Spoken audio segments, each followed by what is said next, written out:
पायधुणीमधील 4 जणांचा मृत्यू प्रकरण आणि डोकाडिया कुटुंबियांच्या मृत्यू प्रकरणी डेथ ऑडिट सुरू आहे। मुंबईतील जे रुग्णालयात डेथ ऑडिट हे सुरू आहे।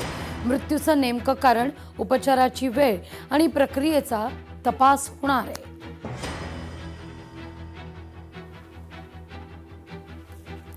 अधिक माहिती घेऊया आपल्या प्रतिनिधी मीनाक्षी म्हात्रे यांच्याकडून। मीनाक्षी, जे रुग्णालयामध्ये हे डेथ ऑडिट होईल, नेमकं काय काय या ऑडिट मध्ये पाहिलं जाईल?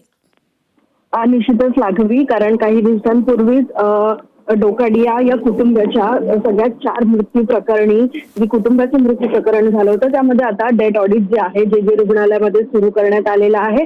खरं तर मृत्यूचे कारण काय आणि उपचाराची वेळ यासोबतच या सगळ्याच प्रक्रियेमध्ये काही विलंब झालेला आहे का याचा सध्या तपास केला जात आहे। प्राथमिक तपास जर आपण पाहिलं तर अन्न विषबाधा नाकारण्यात आलेली असून मृतांच्या शरीरामध्ये विषारी रसायनाचे काही अंश जे आहेत ते आढळलेले आहेत आणि फॉरेन्सिक अहवालातही याची पुष्टी झालेली आहे। त्यामुळे या ऑडिटमध्ये रुग्णांचे मेडिकल रेकॉर्ड असतील किंवा मग दाखल झालेली वेळ असेल किंवा मग लक्षणे आणि या सगळ्यामध्ये जे उपचार यांच्या सगळ्याच कुटुंबावरती ज्यावेळी त्यांना दाखल करण्यात आलं होतं याचा सखोल आढावा जो आहे तो घेतला जात आहे।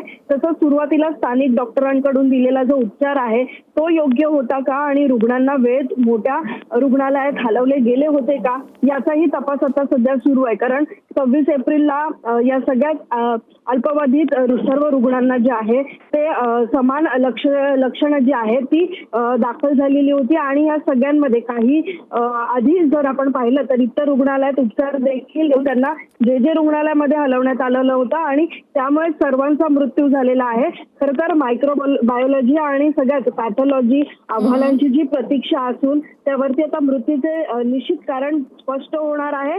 त्यासाठी जी पोलीस आहेत त्यांच्या या सगळ्याच अहवालावरती आता लक्ष आहे आणि सगळ्यात आधारित पुढील कारवाई जी आहे ती देखील होणार आहे। सध्या उपचार प्रक्रियेमध्ये काही त्रुटी आढळत आहेत का, दोषींवरती कशा पद्धतीत कारवाई केली जाईल हे देखील पाहणं महत्त्वाचं राहणार आहे। मीनाक्षी, मुद्दा लक्षात येतोय।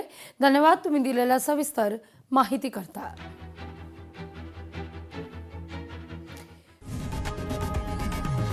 लोकशाही मराठी ऐका, पहा, जागरूक रहा।